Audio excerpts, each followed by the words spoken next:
Hi hello friends, ಎಲ್ಲರಿಗೂ ನಮಸ್ಕಾರ. ತೃಜಾ blog ಚಾನಲ್ಗೆ ಸ್ವಾಗತ. ಎಲ್ಲರೂ ಹೇಗಿದ್ದೀರಾ? ಆರಾಮಾಗಿದ್ದೀರಾ ಅಂದ್ಕೊಂಡು ನಾನು ಕೂಡ ಆರಾಮಾಗಿದ್ದೀನಿ. ಬರೀ ಇವತ್ತಿನ ಬ್ಲಾಗ್ನ ಸ್ಟಾರ್ಟ್ ಮಾಡೋಣ.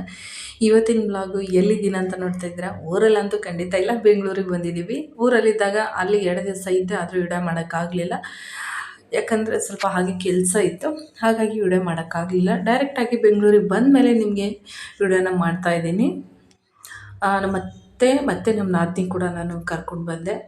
ತುಂಬ ದಿವಸ ಆಯಿತು, ಅವರು ಬಂದಿರಲಿಲ್ಲ. ಮತ್ತೆ ಯಾವಾಗ ಬರ್ತಾರೆಲ್ಲ ಗೊತ್ತಿಲ್ಲ. ಇವಾಗೆ ಟೈಮ್ ಸಿಕ್ಕಿದೆ ಬನ್ನಿ ಅಂತ ಕರ್ಕೊಂಡು ಬಂದಿದ್ದೀವಿ. ತುಂಬಾ ಖುಷಿ ಆಗ್ತಾಯಿದೆ. ಯಾವಾಗಲೂ ನಾವು ಇಷ್ಟೇ ಜನ ಇರ್ತಿದ್ವಿ, ಇವಾಗ ಒಬ್ಬರು ಬಂದಿದ್ದು ಕೂಡ ನನಗೆ ತುಂಬಾ ಖುಷಿ ಆಯಿತು. ಇದೇ ಥರ ಯಾವಾಗಲೂ ಇರಬೇಕು ಅಂತ ಆಸೆ ನನಗೆ. ಅಂದರೆ ನನಗೆ ಕುಟುಂಬ ಅಂದರೆ ತುಂಬಾ ಆಸೆ. ಆದರೆ ನಮ್ಮ ಮತ್ತೆ ಹಾಯ್ ಅಂದರೆ ಕೈ ಅಲ್ಲಾಡಿಸ್ತಾ ಇದ್ದಾರೆ. ನನಗೆ ತುಂಬ ಜೋರು ನಗು ಬರ್ತಾಯಿತ್ತು. ಹಾಯ್ ಹೇಳು ಅಂದರೆ ಏನೋ ಕೈ ಅಲುಗಾಡಿಸ್ತಾವ್ರೆ. ಮತ್ತು ಆಮೇಲೆ ಹೇಳಿದೆ ನಾನು ಹಾಯ್ ಹೇಳು ಅಂತ. ಆಮೇಲೆ ಹಾಯ್ ಹೇಳಿದ್ರು. ಅದಾದಮೇಲೆ ನಾನಿಲ್ಲಿ ಅವರೆಕಾಯಿನ ಬೇಯಿಸೋಕ್ಕಿಟ್ಟಿದ್ದೆ. ಚಪ್ರದವರೆ ತೊಗೊಂಬಂದಿದ್ರು. ಅವರೆಕಾಯಿ ಪಲ್ಯ ಮತ್ತು ರೊಟ್ಟಿ ಮಾಡೋಣ ಅಂತ. ಆದರೆ ರೊಟ್ಟಿ ಮಾಡೋಕ್ಕಾಗಲಿಲ್ಲ. ಇದನ್ನೆಲ್ಲ ರೆಡಿ ಮಾಡ್ಕೊಳ್ಳೋಕ್ಕೆ ಇಲ್ಲೆಲ್ಲ ತೊಗೊಂಡು ಕೊತ್ತಂಬರಿ, ಈರುಳ್ಳಿ ಎಲ್ಲ ಕಟ್ ಮಾಡಿಟ್ಟಿದ್ದೀನಿ. ಮುಲ್ಲಂಗಿ ಪಲ್ಯ ಮಾಡ್ಕೊಳ್ಳೋಣ ಅಂದ್ಕೊಂಡು ಬೇಡ ಅನ್ನಿಸ್ತು. ಕ್ಯಾರೆಟ್ ಎಲ್ಲ ಈ ಥರ ಸಿಪ್ಪೆ ಸುಲ್ಲೆಲ್ಲ ತಿಂದ್ವಿ. ಸುಮ್ಮನೆ ಏನು ಮಾಡೋಕ್ಕಾಗಲ್ಲ ಅಂತ ತಿಂತಾಯಿದ್ದೆ. ಮುದ್ದೆ ಮಾಡಿದ್ದೆ, ಪಾತ್ರೆಯನ್ನು ತೊಳಿಯೋಕ್ಕಿತ್ತು. ಮುದ್ದೆ ಮಾಡಿ ಇಟ್ಟಿದ್ದೀನಿ. ಬೆಳಗ್ಗೆನೇ ಇದು ಪಲ್ಯ ಮಾಡಬೇಕು ಅಂತ. ಸಾಂಬಾರಿತ್ತು, ನೈಟ್ ಸಾಂಬಾರು ಮಾಡಿದ್ದೆ. ಹುಂಚೆ ಸೊಪ್ಪಿನ ಸಾಂಬಾರು. ಹುಂಚೆ ಸೊಪ್ಪು ಕೊಟ್ಟು ಕಳಿಸಿದ್ರಲ್ವ, ಅದು ಹುಂಚಿಕಾಯಿ ಸೊಪ್ಪು ಅಂತ ಹೇಳ್ತಾರೆ, ಅದು ನಾವು ಮಾಡಿದ್ದೀವಿ. ಆಮೇಲೆ ಮೆಣಸಿನ್ಕಾಯಿ ಈ ರೀತಿ ನಾವೆಲ್ಲ ಸೀಳಿ ಇಟ್ಕೊಂಡಿದ್ದೀನಿ. ಇದನ್ನು ನಮ್ಮ ನಾನು ಯಾವಾಗೂ ಮಾಡಿರಲಿಲ್ಲ, ಗೊತ್ತಿರಲಿಲ್ಲ ನನಗಿದು ಹೆಂಗೆ ಮಾಡ್ತಾರಂತ. ತುಂಬ ಕಷ್ಟ ಕೆಲಸ ಇದು ಅಂತ ನಾನು ಮಾಡೇ ಇರಲಿಲ್ಲ. ಆಮೇಲೆ ನಮ್ಮ ನಾದಿನಿ ಹೇಳಿದ್ರು, ಏನು ಕಷ್ಟದ ಕೆಲಸ ಅಲ್ಲ, ಜೀರಿಗೆನ ಸಣ್ಣಗೆ ಪುಡಿ ಮಾಡು ಅಂತ ಹೇಳಿದ್ರು. ಅದನ್ನ ಮೆಣಸಿನ್ಕಾಯಿ ಎಲ್ಲ ಆ ರೀತಿ ಸೀಳಿಟ್ಟು ನಾನು ಜೀರಿಗೆನ ಇಲ್ಲಿ ನೋಡಿರಿ ಪುಡಿ ಮಾಡಾಕತ್ತೀನಿ. ಈ ಮೆಣಸಿನ್ಕಾಯಿ ಈ ರೀತಿ ಮಾಡೋದ್ರಿಂದ ತುಂಬಾ ರುಚಿ ಇರ್ತೈತಿ ತಿನ್ನಕ್ಕಂತೂ. ಹಬ್ಬದಾಗೆಲ್ಲ ಹೋಳಿಗೆ ಎಲ್ಲ ಮಾಡ್ದಾಗ ಕರಿತಾರೆ, ಅನ್ನದ ಜೊತೆಗೆಲ್ಲ ಭಾರಿ ಅಂದ್ರೆ ಭಾಳ ರುಚಿ ಆಗ್ತದೆ ತಿನ್ನೋಕೆ. ಹಂಗಾಗ್ಬಿಟ್ಟು ನಾವೇನು ಮಾಡಿದ್ವಿ, ಇದನ್ನು ನಾವು ಮಾಡೋಣಂತೆ. ಅಂದರೆ ಬ್ಯಾಡಗಿ ಮೆಣಸಿನ್ಕಾಯಿ ತೊಗೊಂಬಂದಿಟ್ಟಿದ್ರೆ ನಾವು ಮಾಡಿಕೊಡವ ಅಂತಂದು. ಯಾಕಂದರೆ ಬ್ಯಾಸ್ಗೆ ದಿನ ಬತ್ತು ಹಪ್ಪಳ, ಸಂಡ್ಗೆ, ಇಂಥ ಮೆಣಸಿನ್ಕಾಯ್ದು ಅದು ಇದನ್ನು ಮಾಡ್ತಾನೆ ಇರ್ತಾರೆ. ನಾನು ಅಂದ್ಕೊಂಡಿದ್ದೀನಿ ಹಪ್ಪಳ ಎಲ್ಲ ಮಾಡಬೇಕು ಅಂತ. ಗೊತ್ತಿಲ್ಲ, ನೋಡೋಣ. ನಾನು ಮಾಡೋ ದೊಡ್ಡ ವಿಷಯ ಅಲ್ಲ, ಆದರೆ ಇಲ್ಲಿ ಪಾರಿವಾಳ ಎಲ್ಲ ತಿಂದು ಕುಕ್ಕಿ ಹೋಗ್ಬಿಡ್ತವೆ. ಹಾಗಾಗಿ ಮಾಡೋದೇ ಬೇಡ ಅನಿಸುತ್ತೆ. ನೋಡೋಣ, ನಮ್ಮ ನಾದಿನಿ ಇದ್ದಾರೆ, ಇನ್ನೊಂದು 2 ದಿವಸದಲ್ಲಿ ಏನಾದರೂ ಮಾಡ್ಕೊಳ್ಳೋಣ ಅಂತ ಐಡಿಯಾ ಇದೆ. ನೋಡೋಣ. ಅದಕ್ಕೆ ರುಚಿಗೆ ತಕ್ಕಷ್ಟು ಉಪ್ಪು ಹಾಕಿದ್ದೀವಿ ಜೀರಿಗೆಗೆ. ಅದಕ್ಕೆ ಮೊಸರನ್ನ ಹಾಕ್ತಾಯಿದ್ದೀವಿ. ಒಬ್ಬರು ಹೇಳ್ದು ಕೇಳಿದ್ದೀನಿ, ಮಜ್ಜಿಗೆಯಲ್ಲಿ ನೈಟೆಲ್ಲ ಫುಲ್ ಉಪ್ಪು ಹಾಕಿ ನೆನೆಸಿಡ್ಬೇಕು ಅಂತ ಹೇಳಿದರು. ಆದರೆ ಅಷ್ಟೆಲ್ಲ ಕಷ್ಟಪಡೋದೇನೋ ಬೇಡ, ಮೊಸರಲ್ಲಿ ಈ ರೀತಿ ಮಿಕ್ಸ್ ಮಾಡಿ ಇಟ್ಕೊಂಡ್ರೆ ಸಾಕು, ಚೆನ್ನಾಗಿ ಬರುತ್ತೆ ಅಂತ ಹೇಳಿದ್ರು ನಮ್ಮ ನಾದಿನಿ. ಹಾಗಾಗಿ ನಾನು ಏನು ಮಾಡಿದೆ, ಅದನ್ನೆಲ್ಲ ಆ ರೀತಿ ಅವ್ರಿಗೆ ಮಾಡಕ್ಕೆ ಕೊಟ್ಟೆ. ಇಲ್ಲ, ನೀವೇ ಮಾಡಿ, ನೀವು ಮಾಡ್ತಿರಲ್ಲ ಯಾವಾಗಲೂ, ಎಷ್ಟು ಮಾಡಬೇಕಂತ ಗೊತ್ತಾಗ್ತದೆ, ನೀವೇ ಮಾಡಿರಿ ಅಂತ ನಾನು ಅವ್ರಿಗೆ ಹೇಳಿದೆ. ಅದಕ್ಕೆ ಅವರೇ ಮಾಡಕತ್ತಿದ್ರು. ಈ ರೀತಿ ಮೊಸರು ಮತ್ತು ಉಪ್ಪು, ಜೀರಿಗೆ ಪುಡಿ ಹಾಕಿ ಚೆಂದಾಗಿ ಅದನ್ನ ಕಲ್ಸಕತ್ತಿದ್ರೆ. ಬೇರೆದವ್ರು ಮಸಾಲೆದೆಲ್ಲ ಹಾಕ್ತಾರೇನೋ ಗೊತ್ತಿಲ್ಲ, ನಾನು ನೋಡಿಲ್ಲ. ನಾನು ಇಲ್ಲ, ಮಸಾಲೆ ಏನೂ ಹಾಕ್ಬಾರ್ದು, ಬೇಡ, ಅದಕ್ಕೆ ಇಷ್ಟೇ ಸಾಕು, ನೋಡಿ ಎಷ್ಟು ಚಂದ ಆತವಂದ್ರೆ. ಹಾಗಾಗಿ ಇನ್ನೂ ಮೊಸರು ಕಮ್ಮಿ ಆಯಿತು, ನಾವು ಮೊಸರನ್ನ ಹಾಕ್ಕೊಂಡ್ವಿ. ಅದಕ್ಕಂತಲೇ ನಾನು ಮೊಸರು ತರಿಸಿದ್ದೆ. ನನಗೆ ಈ ಮೆಣಸಿನ್ಕಾಯಿ ಅಂದರೆ ತುಂಬಾ ಇಷ್ಟ ತಿನ್ನೋಕ್ಕೆ. ಯಾವಾಗಲೂ ನಮ್ಮ ಇನ್ನೊಬ್ರು ನೆಗೇಣಿದ್ರು, ಅವ್ರು ಮಾಡಿ ಇಟ್ಕೊತ ಇದ್ರು. ಯಾವಾಗಾದ್ರೂ ಹಬ್ಬದಾಗ ಹೋಳಿಗೆ ಅದು ಮಾಡಿದಾಗ ಕರಿತಿದ್ರು, ಭಾಳ ರುಚಿ ಆಗ್ತಿದ್ವು ಅನ್ನಕ್ಕೆ. ಅದಕ್ಕೆ ಎಲ್ಲ ನೋಡಿರಿ ಎಷ್ಟು ಚಂದ ರೆಡಿ ಆಗೈತದು. ಇದ್ರ ಒಳಗೆ ನಾವೀಗ ಎಲ್ಲ ಮೆಣಸಿನ್ಕಾಯಿನ ಹಾಕಿ ಮಿಕ್ಸ್ ಮಾಡ್ಬೇಕು ನೋಡ್ರಿ. ಆದ್ರೆ ಹೇಳ್ತಾರೆ ಒಂದೊಂದಾಗಿ ತುಂಬಬೇಕು ಅಂತ. ಇಷ್ಟು ಮೆಣಸಿನ್ಕಾಯಿ ಒಂದೊಂದಾಗಿ ನಾಳೆ ಬೆಳಗ್ಗೆವರೆಗೂ ತುಂಬ್ಕೊಂಡು ಕುಂದ್ರದೇನು ಭಜನೆ ಮಾಡಿಕೊಂಡು ರಾತ್ರಿ ಎಲ್ಲ ಬೇಡ ಅಂತ ಹೇಳ್ಬಿಟ್ಟು ನಮ್ಮ ನಾದಿನಿ ಏನು ಮಾಡಿದ್ರು, ಎಲ್ಲ ಹಾಕಿ ಕಲಿಸ್ತೀನಿ ಅಂತ ಹೇಳ್ಬಿಟ್ಟು ಒತ್ತೆತ್ತು ಕೈ ಆಡಿಸಿ ಅದನ್ನು ಚೆಂದಾಗಿ ಎಲ್ಲ ಒಳಗಡೆ ಸೇರೋ ಹಂಗೆ ಅವ್ರು ಚೆಂದಾಗಿ ಕಲಿಸಿದ್ರು. ಒಂದೊಂದಾಗಿ ಏನು ತುಂಬಬೇಕಂತ ಅವಶ್ಯಕತೆಯೇ ಇಲ್ಲ ನೋಡ್ರಿ. ಹಿಂಗೆ ಕ್ಯೂಚಿ ಎಲ್ಲ ತುಂಬ್ಕೊಂಡು ಕಲಿಸಿದ್ರೆ ಏನಾಗೈತೆ ಅಂದ್ರೆ, ನಾವು ಮಾಡ್ಕೊಂಡಿರುವಂಥ ಮೊಸರು ಮತ್ತು ಜೀರಿಗೆ ಪೌಡ್ರ್ ಎಲ್ಲ ಹಾಕಿದ್ವಲ್ಲ, ಅದನ್ನು ಕಲಸಿರೋದಂಥದ್ದು ಮೆಣಸಿನ್ಕಾಯಿ ಒಳಗೆಲ್ಲ ಸೇರ್ಕೋತದೆ. ಒಂದೊಂದಾಗಿ ಏನು ತುಂಬೋದು ಬೇಡ ಅಂತ ಏನು ಮಾಡಿದ್ರು ಅವರು, ಈ ರೀತಿ ಎಲ್ಲ ಚೆಂದಾಗಿ ಕಲಿಸಿದ್ರು ನೋಡ್ರಿಗ. ಪೂರ್ತಿ ಚೆಂದಾಗಿ ಕಲಿಸಿದ್ರೆ ಇದನ್ನು ಬಿಸಿಲಿಗೆ ನಾನು ಅಂದೆ, ಇಲ್ಲವ ಒಂದು ನೈಟೆಲ್ಲ ನೆನೆಸ್ಬೇಕಂತಲ್ಲ ಅಂತಿದೆ. ಏನು ನೆನೆಸೋದು ಬೇಡ, ಏನು ಬೇಡ, ನಿಂಗೆ ಅಷ್ಟೇ ನೆನೆಸ್ಬೇಕೈತಂದ್ರೆ 1-2 ಅವರ್ ಇಟ್ಕೊ ಅಂತ ಹೇಳಿದ್ರು. 2 ಅವರ್ ಬಿಟ್ಟು ನಾನೇನು ಮಾಡಿದೆ, ಕಲಸಾದ್ಮೇಲೆ ತೊಗೊಂಬಂದು ಸ್ವಲ್ಪ ಬಿಸಿಲಿಗೆ ಇಟ್ಟೆ. ಸ್ವಲ್ಪ ಗಾಳಿ ಆಡಲಿ, ಅದ್ರ ಮೇಲೆಲ್ಲ ಇಟ್ಟರೆ ಸರಿ ಹೋಗೋಲ್ಲ ಅಂತ ಅದನ್ನು ಬಿಸಿಲಿಗೆ ಒಣಗಿಸ್ಲಾಕಿಟ್ಟು ಇಲ್ಲಿ ಮಧ್ಯಾಹ್ನಕ್ಕೆ ಹಾಗೆ ಅಡುಗೆ ಮಾಡಕತ್ತಿದ್ದೆ.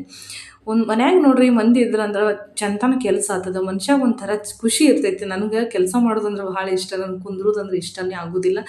ನನಗೆ ತುಂಬ ವೀಕ್ ಆಗಿದ್ದರಿಂದ ಸ್ವಲ್ಪ ಹಾಗೆ ಕೂತ್ಕೊಂಡು ಅಡುಗೆ ಎಲ್ಲ ಅದು ಕೆಲಸ ಮಾಡ್ಕೋತೀನಿ. ಆದರೆ ಏನು ಮಾಡೋದು, ಕೆಲಸ ಮಾಡೋಕ್ಕಂತೂ ತುಂಬ ಇಷ್ಟ. ಮನೆ ಕೆಲಸ ಅಂತಲ್ಲ, ಜಮೀನು ಕೆಲಸ ಆಗಲಿ ಬೇರೆ ಕೆಲಸ ಆಗಲಿ, ನನ್ನ ಕೆಲಸ ಅಂದ್ರೇ ತುಂಬ ಇಷ್ಟ, ಮಾಡಬೇಕಂತಲೇ ಅನಿಸೋದು. ಆದರೆ ದೇವರಿಗೆ ನಾನು ಕೆಲಸ ಮಾಡೋದು ಇಷ್ಟ ಇಲ್ಲ ಅಂತ ಅನ್ಕೋತೀನಿ. ಅದಕ್ಕಾಗಿ ನನ್ನ ದೇಹದಲ್ಲಿ ಸ್ವಲ್ಪ ಶಕ್ತಿನ ಕಮ್ಮಿ ಮಾಡಿಬಿಟ್ಟವನೇ.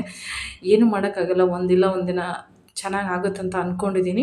ಆಮೇಲೆ ಚಪಾತಿ, ಅವರಿಕಾಯಿ ಪಲ್ಯ, ರೈಸು ಮಾಡಿದೆ. ಇವ್ರು ಹೋಗಿ ತರಕಾರಿ ಎಲ್ಲ ಕಾಯಿಪಲ್ಯ ತೊಗೊಂಡು ಮತ್ತು ಈ ರಾಸನೆಲ್ಲ ತೊಗೊಂಬಂದರು. ಖಾಲಿಯಾಗಿತ್ತು. ಅವಲಕ್ಕಿ, ಬೆಲ್ಲ ಮತ್ತು ಚಾಕೆಲ್ಲ ಬೆಲ್ಲನೇ ಬಳಸ್ತೀವಿ ನಾವು, ಸಕ್ಕರೆ ಹಾಕೋದೇ ಇಲ್ಲ. ಸಕ್ಕರೆ ಬಿಟ್ಟಿವಿ. ಸಕ್ಕರೆ ಪಿತ್ತ ಆಗೋದೊಂದು, ತಲೆನೋವು, ಆಮೇಲೆ ಹೀಟ್ ಅದೆಲ್ಲ ಬ್ಯಾಡ್ ಅಂತೇಳಿ ಬೆಲ್ಲನೇ ಬಳಸಾಕತ್ತೀವಿ. ಮತ್ತು ಸೇವ ತೊಗೊಂಬಂದರು. ತೊಗರಿಬೇಳೆ ತೊಗೊಂಬ ಅಂತ ಹೇಳಿದ್ದೆ. ಆಮೇಲೆ ನಾನು ಉದ್ದಿನಬೇಳೆ ಹೇಳಿದೆ, ಹೆಸರುಬೇಳೆ ಹೇಳಿದ್ದೆ. ತೊಗರಿಬೇಳೆ ಮತ್ತು ಕಂಡಾಪಟ್ಟಿ ತುಟ್ಟಿ ಹೇಳಿದ್ರೆ 180 ರೂಪಾಯಿ ಕೆಜಿ ಹೇಳಿದ್ರಂತ. ಬ್ಯಾಡ ಅಂತ ಏನು ಮಾಡಿಬಿಟ್ಟೆ, ಇವರೇ ಹೆಸರುಬೇಳೆ ತರಿಸಿದೆ. ಹೆಂಗೋ ಬೇಸಿಗೆ ದಿನ ಐತಿ, ಬೇಸಿಗೆದಿಂದ ತೊಗರಿಬೇಳೆ ಕಾವು ಆತದ ಅಂತ ಹೇಳಿ ಏನು ಮಾಡಿದೆ, ಹೆಸರುಬೇಳೆನೇ ನಾನು ಅದನ್ನೇ 1 ಕೆಜಿ ತೊಗೊಂಬರ್ಲಕ್ಕೆ ಹೇಳಿದ್ದೆ ಅವ್ರಿಗೆ. ಈಗ ನೋಡ್ರಿ ಬೇಸಿಗೆ ದಿನದಾಗಂತೂ ನೀವು ಎಷ್ಟು ತಂಪಾಗೋ ತಿಂತೀರಿ ಅಷ್ಟು ಚಲೋದು. ಈಗ ಹೆಸರುಬೇಳೆ ತಿಂದಷ್ಟು ಚಲೋ. ಹೆಸರುಬೇಳೆ ಮಾಡಿಟ್ಟಿರೋದು ಬಾಳಿಕೆ ಬರಲ್ಲ ಅಂತ ಹೇಳ್ತಾರೆ. ಹೆಂಗಂದ್ರೆ ಬೆಳಗ್ಗೆ ಮಾಡಿಟ್ರೆ ಸಾಯಂಕಾಲ ಗಂಟ ಇರಲ್ಲ ಅಂತ ಹೇಳ್ತಾರೆ. ಇವಾಗಂತೂ ನಾವು ಮನೆಯಾಗಿರೋರಿಗೆ ಅಂದ್ರೆ ಕೆಲ್ಸಕ್ಕೆ ಹೋಗೋರಿಗೆ ಅಂದ್ರೆ ಸ್ವಲ್ಪ ಕಷ್ಟ ಅನಿಸ್ತೈತಿ. ಮನೆಯಾಗಿರೋರಿಗೆ ಏನಾದರೂ ಬೇಕಾದಾಗ ಅಡುಗೆ ಮಾಡ್ಕೋತೀವಲ್ಲ, ಹಾಗಾಗಿ ಹೆಸರುಬೇಳೆ ಯೂಸ್ ಮಾಡಿದ್ರೆ ಭಾಳ ಚಲೋ ಅಂತ ನನಗನ್ನಿಸ್ತದ. ಹಾಗಾಗಿ ನಾನು ಏನು ಮಾಡ್ದೆ, ಹೆಸ್ರು ಬೇಳೆನೇ ನಾನಂತೂ 3 ಟೈಮ್ ಅಡುಗೆ ಮಾಡ್ತೀನಿ. ಹಾಗಾಗಿ ಏನು ಮಾಡ್ದೆ, ಅದನ್ನೇ ತೊಗೊಂಬರಕ್ಕೆ ಹೇಳಿದ್ದೆ. ಬೆಳಿಗ್ಗೆನೇ ನಾನು ಅವ್ರಿಗೆ ಶಾವಿಗೆ ಉಪ್ಪಿಟ್ಟು ಮಾಡಿಕೊಟ್ಟಿದ್ದೆ. ಮಧ್ಯಾಹ್ನಕ್ಕೆ ಅವ್ರಿಗೆ ಚಪಾತಿ ಮಾಡಿದೆ, ಹಿಟ್ಟಿಟ್ಟು ಕಲಸಿರೋದು, ಮತ್ತು ಮುದ್ದೆನೂ ಮಾಡಿದ್ನಲ್ಲ. ಬೆಳಗ್ಗೆ ನಾನು ಮುದ್ದೆನೇ ತಿಂದೆ, ಅವಲಕ್ಕಿ ಶಾವಿಗೆ ಉಪ್ಪಿಟ್ಟು ತಿನ್ನಲಿಲ್ಲ. ಹಾಗಾಗಿ ಮಧ್ಯಾಹ್ನಕ್ಕೆ ಏನು ಮಾಡಿದೆ, ನಮ್ಮನೆಯವ್ರು ಮುದ್ದೆ ಕೇಳಿದ್ರು, ಅವ್ರಿಗೆ ಮುದ್ದೆ ಹಾಕಿದೆ. ನಮ್ಮ ಅತ್ತೆಗೆ ಗೊತ್ತಿಲ್ಲ ಮುದ್ದೆ ಅಂದ್ರೆ ಯಾಕಂತಿದ್ಲು. ನೋಡೋಣ ಅರ್ಧ ಹಾಕೋ ತಿಂತೀನಿ ಅಂತಂದ್ರೆ, ಅವ್ರಿಗೆ ಅವರೆಬೇಳೆ ಸಾಂಬಾರು ಮತ್ತು ಮುದ್ದೆ ಹಾಕಿದೆ. ರುಚಿ ಹತ್ತೋತ್ತೆ, ಅವರು ಸ್ವಲ್ಪ ಇಷ್ಟಪಟ್ಟರು. ಮತ್ತು ನಾನು ಒಂದು 2 ಚಪಾತಿ ಮತ್ತು ರೈಸ್ ತಿಂದೆ. ಅದನ್ನೇ ಅವ್ರಿಗೆ ಮಧ್ಯಾಹ್ನ ಊಟ ಅಂದರೆ ಕಷ್ಟನೇ ಹಂಗೆ. ಅವ್ರಿಗೂ ಊಟಕ್ಕೆ ಕೊಟ್ಟೆ, ನಾವು ಊಟ ಮಾಡಿದೆ. ಭಾಗ್ಯನೇ ಇದ್ಲು. ಭಾಗ್ಯಾಗ ಮತ್ತು ಅವ್ರ ಇಬ್ಬರಿಗೆ, ಅವ್ರ ಅಪ್ಪಗೆ ಭಾಗ್ಯಾಗ ಮುದ್ದೆ ಕೊಟ್ಟೆ, ಮತ್ತು ನಾವು 3 ಜನ ಚಪಾತಿ ಊಟ ಮಾಡಿದ್ವಿ. ಮುದ್ದೆ ತಿನ್ನೋದ್ರಿಂದ ಇನ್ನು ಬ್ಯಾಸಿಗೆದಿಂದ ನೋಡ್ರಿ ಮುದ್ದೆ ತಿನ್ನೋದು ಭಾಳ ಚಲೋ. ಜೋಳದ ರೊಟ್ಟಿ, ಜೋಳದ ಗಂಜಿ, ಆಮೇಲೆ ರಾಗಿ ಗಂಜಿ ಈ ರೀತಿ ಕುಡಿಯೋದ್ರಿಂದ ಮನುಷ್ಯ ತಂಪಾಕೈತಿ. ನಾನು ಏನು ಮಾಡಿದೆ, ಮೊನ್ನೆ ಊರಿಗೆ ಹೋಗಿದ್ದೀನಂತ ಹೋಳಿಗೆ ಎಲ್ಲ ತಿಂದುಬಿಟ್ಟು ಮನುಷ್ಯ ಕಾವಾದಂಗೆ ಆಗಿಬಿಟ್ಟಿದ್ದೆ. ಹಾಗಾಗಿ ನಾನು ಏನು ಮಾಡಿದೆ, ಬೆಳಗ್ಗೆ ಫಸ್ಟ್ ಮುದ್ದೆ ತಿಂದಿದ್ದ. ಅದಕ್ಕೀಗ ನಾನು ಚಪಾತಿನ ತಿನ್ನೋಣ ಅಂಥೇಳಿ. ಯಾಕಂದ್ರೆ ಈ ಬ್ಯಾಸಿಗೆದಿಂದಾಗಂತೂ ಊಟನೇ ಹೋಗೋದಿಲ್ಲ ನೋಡ್ರಿ. ಒಟ್ಟು ನೀರು ಕುಡಿದ್ರೆ ಸಾಕು ಅನ್ನಂಗೆ ಅನಿಸ್ತೈತಿ. ಇನ್ನು ಮುಂದೆ ನಾನು ತುಳಜಾ ಅಡುಗೆ ಮನೆ ಚಾನಲ್ದಾಗ ನಾನು ಎಲ್ಲ ರೆಸಿಪಿಗಳನ್ನ ನಿಮ್ಮ ಜೊತೆ ಶೇರ್ ಮಾಡ್ಕೋತೀನಿ. ಏನು ರೆಸಿಪಿಪ್ಪ ಅಂದ್ರೆ, ಎಲ್ಲ ನಮ್ಮ ದೇಹನ ತಂಪಾಗುವಂಥ ಪಾನೀಯಗಳನ್ನ ನಾನು ಅಪ್ಲೋಡ್ ಮಾಡ್ತಾ ಇರ್ತೀನಿ. ಯಾರಾದರೂ ಆ ಚಾನಲ್ ನೋಡಿಲ್ಲ ಅಂದರೆ ಖಂಡಿತ ಹೋಗಿ ನೋಡಿ. ನೀವು ಕೂಡ ಡೈಲಿ ಆ ರೀತಿ ಮಾಡಿಕೊಂಡು ಕುಡಿಬೋದು. ನಾನು ತುಂಬ ಸುಲಭವಾಗಿರುವಂಥದ್ದು ಹೇಳ್ತೀನಿ, ತುಂಬಾ ಜಾಸ್ತಿ ಹೇಳಕ್ಕೆ ಹೋಗಲ್ಲ. ಎಲ್ಲರೂ ನಾವು ಊಟ ಮಾಡೋಕೆ ಕೂತ್ಕೊಂಡಿದ್ವಿ, ಬನ್ನಿರಿ ಎಲ್ಲರೂ ಊಟ ಮಾಡೋಣ. ಹಾಗೆ ಇಲ್ಲಿ ಬಿಜ್ಜು ನನಗೆ ಕರ್ನಿಕಾಯಿ ಉಪ್ಪಿನಕಾಯಿ ಮತ್ತು ಹುಂಚಿಕಾಯಿ ಹಿಂಡಿ, ಶಾವಿಗೆ ಉಪ್ಪಿಟ್ಟು, ಮತ್ತು ಅವಾಗನೇ ಹೇಳ್ತಿಲ್ಲ ಹುಂಚಿಕಾಯಿ ಪಲ್ಯ ಅದು ಎಲ್ಲ ಕಳಿಸಿದ್ರು. ನಾನು ಬರಬೇಕಾದ್ರೆ ಪಾಪ ಓಡೋಡಿ ಬಸ್ ಆದ್ರೆ ಬಂದು ನಾನು ನಿಂದಿರಿಸಿ ಕೊಟ್ಟಿದ್ರು. ತುಂಬ ಅಂದ್ರೆ ತುಂಬ ಖುಷಿ ಆಯಿತು ನನಗರೆ. ನೋಡ್ರಿ, ಇದು ಹುಂಚಿಕಾಯಿ ಹಿಂಡಿ, ಅದು ಕರ್ನಿಕಾಯಿ ಉಪ್ಪಿನಕಾಯಿ. ಭಾಳ ಅಂದ್ರೆ ಭಾಳ ಖುಷಿ ಆಯ್ತು ರೀ ನನಗರೆ. ನಾನು ನಿಜವಾಗ್ಲೂ ಫ್ರೆಂಡ್ಶಿಪ್ ಮಾಡೋದಕ್ಕೆ ಸಾರ್ಥಕ ಆಯ್ತು ಅನ್ನಂಗಾಯ್ತು. ಯಾಕಂದ್ರೆ ಈಗ ಜನ್ಮಕ್ಕೆ ಏನು ಬೇಕು ಅಂದ್ರೆ ಒಂದು ಆಸರೆ ಅಂತ ಹೇಳ್ತಾರೆ. ಹಂಗೆ ನೋಡ್ರಿ, ನಾ ಬಸ್ನೇ ಬರಬೇಕಾದ್ರೂ ಅವ್ರು ಅಷ್ಟು ಕಷ್ಟ ಬಿದ್ದು ಓಡಿ ಬಂದು ಕಿಸ್ ನನಗೆ ಕೊಟ್ಟರು. ಭಾಳ ಅಂದ್ರೆ ಭಾಳ ಖುಷಿ ಆಯಿತು. Thank you Viju. ಥ್ಯಾಂಕ್ಸ್ ಹೇಳಿದ್ರೆ ಸಾಕಾಗಲ್ಲ, ಆದರೂ ನನ್ನ ಸಮಾಧಾನಕ್ಕಾದರೂ ನಾನು ಥ್ಯಾಂಕ್ಸ್ ಹೇಳ್ತೀನಿ. ಉಪ್ಪಿನಕಾಯಿ ಅಂತೂ ಭಾರಿ ಮಸ್ತಾಗ್ಯಾವ. ಹುಂಚಿಕಾಯಿ ಹಿಂಡಿ ಕೂಡ ಅಟ್ಟೆ ರುಚಿ ಅದ. ಶಾವಿಗೆ ಉಪ್ಪಿಟ್ಟು ನಾವು ಮಿಸ್ ಮಾಡ್ಕೊಂಡ್ವಿ. ಯಾಕಂದ್ರೆ ನೈಟ್ ನಮ್ಮ ಭಾಗ್ಯ ತಿಂತಾಳೆ ಮತ್ತು ಆಯಿ ತಿಂತಾರೆ ಅಂತೇಳಿ ಮಾಡ್ಕೊಂಬಂದಿದ್ರು. ಪಾಪ ದೂರಾಗಿ ಎಷ್ಟು ಚೆಂದಾಗಿತ್ತು ಉಪ್ಪಿಟ್ಟು. ಆದರೆ ಟೇಸ್ಟ್ ಮಾಡೋದು ನಮ್ಗೆ ಸಿಗಲಿಲ್ಲ. ಹಾಗಾಗಿ ಉಪ್ಪಿಟ್ಟು ಒಂದು ತಿನ್ನೋಕ್ಕಾಗಲಿಲ್ಲ ಅಷ್ಟೇ. ನಿದ್ದೆ ಮಾಡಿಬಿಟ್ವಿ ಎಲ್ಲರೂ. ಬೆಳಗ್ಗೆ 4 ಗಂಟೆಗೆ ಎಚ್ಚರ ಆಗೈತೆ ರೀ ನಮಗೆ. ಒಳ್ಳೆ ಉಪ್ಪಿಟ್ಟು ತಿಂದಿರಲಿಲ್ಲ. ಆಮೇಲೆ ಮನೆಗೆ ಬಂದು ನೋಡಿದ್ರೆ ಸ್ವಲ್ಪ ಹಾಳಾಗಿತ್ತು ಅಂತ ಹೇಳ್ಬಿಟ್ಟು ತೆಗೆದ್ವಿ. ಇನ್ನೊಂದು ಸತಿ ಖಂಡಿತ ಮಿಸ್ ಮಾಡಲ್ಲ ವಿಜು, ಬೇಜಾರು ಮಾಡ್ಕೋಬೇಡಿ. ತುಂಬ ಅಂದರೆ ತುಂಬ ಖುಷಿ ಆಯಿತು ನನಗೆ. ಮತ್ತೇನು ಮಾಡಿದ್ವಿ, ಸಾಯಂಕಾಲ ಊಟ ಎಲ್ಲ ಮುಗಿದ್ಮೇಲೆ ಸ್ವಲ್ಪ ಟೈಮ್ ಪಾಸ್ ಆದಮೇಲೆ ನಮ್ಮನೆಯವ್ರು ಹೋಗ್ಬಿಟ್ಟು ಹಣ್ಣು ತೊಗೊಂಬಂದಿದ್ರು, ಪೇರು ಹಣ್ಣು. ಅದಕ್ಕೆ ಸ್ವಲ್ಪ ತಿನ್ನಮ್ಮ ಅಂತ ಹೇಳ್ಬಿಟ್ಟು ನನ್ನ ಅದನ್ನೇ ಕಟ್ ಮಾಡಾಕತ್ತಿದ್ರು. ಹಾಗೆ ನಾನು ಸಂಜೆಗೆ ಸ್ವಲ್ಪ ಅಡುಗೆ ಮಾಡೋಣ ಅಂತ ಹೇಳ್ಬಿಟ್ಟು ಹಿಟ್ಟು ನಾದಕತ್ತಿದ್ದೆ, ಜೋಳದ ಹಿಟ್ಟು. ಮಧ್ಯಾಹ್ನ ಚಪಾತಿ ತಿಂದಿದ್ದೀವಿ, ಚಪಾತಿ ಪೂರ್ತಿ ಕಮ್ಮಿನೇ ಮಾಡ್ಬೇಕಂತ ಡಿಸೈಡ್ ಮಾಡಿದ್ದೆ. ಅದು ಸ್ವಲ್ಪ ಹಿಟ್ಟು ಕಲಸಿ ಇಟ್ಟಿದ್ದಿತ್ತು ಅಂತ ಮಾಡ್ದೆ. ಅದಕ್ಕಾಗಿ ಈ ಸದ್ಯ ಏನು ಮಾಡತ್ತೀನಿ ರೀ, ರೊಟ್ಟಿ ಮಾಡಾಕತ್ತೀನಿ. ರೊಟ್ಟಿ ಮಾಡಿಬಿಟ್ಟು ಬಿಸಿ ರೊಟ್ಟಿ, ಅವರಿಕಾಯಿ ಪಲ್ಯ ಎಲ್ಲ ಊಟ ಮಾಡೋಣ್ರಂತ ಬರ್ರಿ ಎಲ್ಲರೂ ಊಟ ಮಾಡೋಣ. ತುಂಬಾ ಖುಷಿಯಾಗಿರುವಂಥ ವಿಚಾರ ಏನಂದರೆ, ನನಗೆ ವಿಜು ಉಪ್ಪಿನಕಾಯಿ ಮತ್ತು ಹುಂಚೆಕಾಯಿ ಹಿಂಡೆಲ್ಲ ಕಳಿಸಿದ್ದು ಭಾಳ ಖುಷಿ ಆಯಿತು. ಯಾಕೆ ಹೇಳ್ತಾರೆ ಹಿರಿಯರು, ಹೋದಲ್ಲೆಲ್ಲ ಅಕ್ಕ ತಂಗಿಯರು ಕಟ್ಕೊಂಡು ಹೋಗೋಕ್ಕಲ್ಲ, ಹೆತ್ತವ್ರ ಜೊತೆಗೆ ಕರ್ಕೊಂಡು ಹೋಗೋಕ್ಕಾಗಲ್ಲ.